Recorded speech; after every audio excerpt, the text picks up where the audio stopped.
नागपूर महानगरपालिकेच्या निवडणुकीसाठी आज मतदानाला सुरुवात झाली असून काही किरकोळ घटना वगळता प्रक्रिया सुरळीत सुरू आहे. मात्र अनेक प्रभागांमध्ये मतदार यादीतील घोळ, नावे गहाळ होणं आणि अद्याप मतदार कार्ड न मिळाल्याच्या तक्रारी समोर येत आहेत. प्रभाग 33 मध्ये लोकवाहिनी मीडियाशी बोलताना मतदारांनी आपल्या भावना व्यक्त केल्या आहेत. मतदार कार्ड अद्याप न मिळाल्याचा रोष एका महिला मतदारानं व्यक्त केलाय. मृत व्यक्तीची कार्ड मिळत असताना तरुण मतदारांचं कार्ड पैसे भरूनही मिळत नसल्याचा गंभीर आरोप करण्यात आलाय.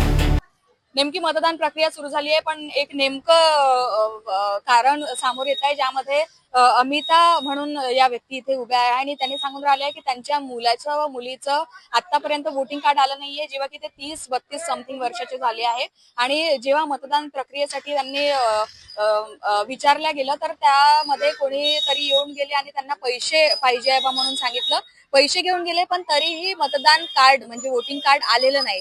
तर नेमकं आपण पाहूया की काय झालं होतं. काय त्यांनी आम्ही शिबिर भरलं होतं, तर म्हणे मतदान कार्ड बनवत आहे म्हणे, तर तुम्ही म्हणे पैसे द्यावं लागेल काय म्हणे, तर तुम्ही बनवून घ्या. म्हटलं ठीक आहे म्हटलं. आणि आधी कसं पहिले लिहून घेत होते आणि वोटिंग कार्ड घरी आणून देत होते. आता हे 5-7 वर्ष झाले. आता मुलगा 18चा, आता 31 वर आला, पण अजूनपर्यंत त्याचं वोटिंग कार्ड नाही आलं. मुलगी 32 पर्यंत आली, तर अजूनपर्यंत त्याचं वोटिंग कार्ड का बरं नाही आलं? आणि नाही हे नगरसेवक याच्यात लक्ष देत नाही. जिथे शिबिर भरवतात ते लोक पण पैसे घेऊन कार्ड घरी पोहोचवून देतो म्हणतात. मग इकडे गेलं तिकडे गेलं, पण कुठे गेलं ते कार्ड अजून दिलंच नाही ना. आणि मेलेल्या लोकांचं वोटिंग कार्ड अजूनही येत आहे. म्हणजे जे आता माझे सासरे मरून 6 वर्ष झाले, माझे मिस्टर मरून 22 वर्ष झाले, त्यांचे वोटिंग कार्ड येऊन राहिले. आणि यांचं वोटिंग कार्ड नाही, जे जिवंत आहे त्यांच्याकडे लक्ष नाही. जे मेलेले आहेत त्यांचे पूर्ण वोटिंग कार्ड येऊन त्यांचे कोणी वोटिंग करून चालले जातात. मग याचं काय म्हणायचं आम्ही? आणि आम्हाला माहित पडते की त्यांचं वोटिंग दुसऱ्याने केलं, असं कसं? हे तर एकदम दुर्लक्ष झालं. नगरसेवक लोकांनी करावं. आणि आम्ही जे नगरसेवक, कोणताच नगरसेवक येऊ, आम्हाला त्याच्याशी काही नाही आहे, पण काम केलं पाहिजे. ते येतात निवडून, आम्ही त्यांच्या घरी जातो, हा उद्या येतो, उद्या करतो, मग आज नाही आहे, हे असं कारण नको आम्हाला नगरसेवक कडून. जो आहे जे येतात व्यक्ती त्यांचं तुरंत काम केलं पाहिजे ना. तुम्ही घरी जाता, जेव्हा निवडणूक होतात तेव्हा तुम्ही हात जोडून घरी जातात, तुमचे कामं करून आमच्या पाया लागतात, हात जोडतात. मग जेव्हा आम्ही तुमच्या घरी येतो, हात जोडतो, तुम्हाला म्हणतो की आम्हाला आमचं हे काम करून द्या, तुम्ही चालवता का बरं? चालवायला नाही पाहिजे ना हे सगळ्या गोष्टी. तुम्ही जसं बोलता, भाषण देता, जिकडे तिकडे भाषण देता, जिकडे तिकडे म्हणता आम्ही असं करून तसं करून, मग करत का नाही? जेव्हा निवडून आल्यावर तेव्हा करायला पाहिजे ना. तुमचं हे तुमचं काम आहे ना. तुम्हाला गव्हर्नमेंट आणि नगरसेवक सगळेजण मिळून निवडून आणता या, तर तुम्हाला प्रत्येक व्यक्तीचं काम करायलाच हवं. मतदार कार्ड वेळेत न मिळाल्यानं मतदान प्रक्रियेत अडथळे येत असल्याची नाराजी व्यक्त करण्यात आली आहे.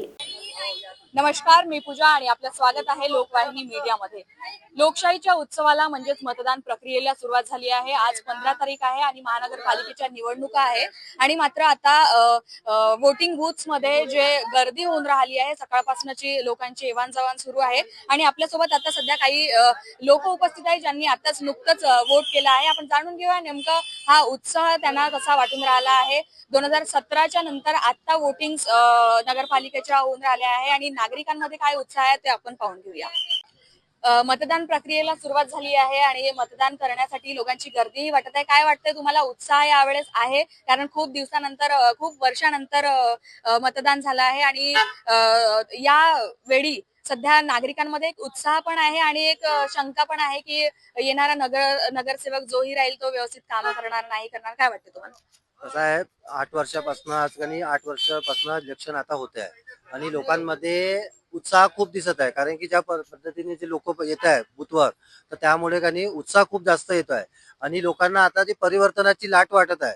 परिवर्तन झालं पाहिजे, कारण की भरपूर या प्रभागामध्ये म्हणजे जे आधीचे जे नगरसेवक होते त्यांनी काही कामं केलेले नाही. तर त्यामध्ये परिवर्तनामुळे लोकांना म्हणजे मतदानामध्ये परिवर्तन होईल त्यानंतर. आणि दुसरे जे नवीन जे आता येईल परिवर्तन झाल्यावर त्यानंतर त्या प्रभागामध्ये काही डेव्हलपमेंट झालं पाहिजे आणि त्यानुसार लोक आपल्या मतदान करायला येत आहे.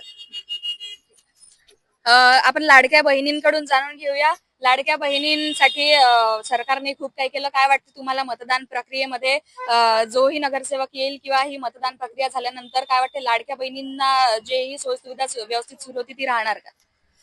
आता हे तर मी सांगू शकत नाही राहील का नाही राहील बा म्हणून, कारण हे सरकारचं धोरण आहे आणि राहिली तर चांगलंच आहे. जे गोरगरीब आहे या जगामध्ये तर त्यांना थोडस मदत होऊन जाते. आणि आता जे इलेक्शन आहे 2026चं, त्याच्यामध्ये तर खूप उत्साह आहे, सगळ्यामध्येच आहे. जनतामध्ये पण उत्साह वाढलेला आहे. आताच आम्ही फिरून आलोय तर घराघरामध्ये जे म्हातारे आहे ते सुद्धा 8 वर्षापासून वोटिंगला वंचित होते, ते सुद्धा म्हणतात का नाही आम्ही येतो. तर असे सगळे नागरिकांना वाटते की नाही आम्ही वोटिंग करायला पाहिजे आणि आता चेंज झालंच पाहिजे, असं सगळ्यांचं मत आहे. दरवर्षी म्हणजे नगरसेवक निवडणूक होतात, नगरसेवक येतात, पण मात्र ज्या सुविधा पाहिजे असतात सामान्य नागरिकांना त्या होत नाही. तर यावेळेस तुमच्या काय अपेक्षा आहे, कसं काय वाटतंय तुम्हाला की नगरसेवकांनी काय काय तुमच्या म्हणजे जेही काही थांबलेले निलंबित कामं आहे ते केले पाहिजे, किंवा काय वाटते तुम्हाला की या निलंबित कामाला पुन्हा सुरुवात होईल की ते ठप्पच राहणार? हे बघा कसं आहे, पाण्याचा प्रॉब्लेम पहिले भरपूर होता. ज्यावेळेस ज्यावेळेस 17 मध्ये 12 मध्ये जेव्हा इलेक्शन झालं होतं 2012 मध्ये, त्यावेळेस पाण्याचा प्रॉब्लेम सॉल्व्ह झाला. त्यामध्ये घरोघरीचे बिल जे होते ना, जी सरकार होती आधीची, त्याचे बिल कमी होते. पण आता जे जी सरकार आता जी होती, त्यांनी घरोघरी जे बिल आहे ना ते पूर्ण डबल केलेले होते. तर आता लोकांमध्ये थोडासा तर रोष आहे की पाण्याची बिल वाढलेले आहे. रोड म्हणजे काही काही ठिकाणी हे नाही केलेलं आहे आणि सिमेंट रोड केलेला आहे. सिमेंट रोड केले लोकांच्या घरात पाणी चाललेलं आहे.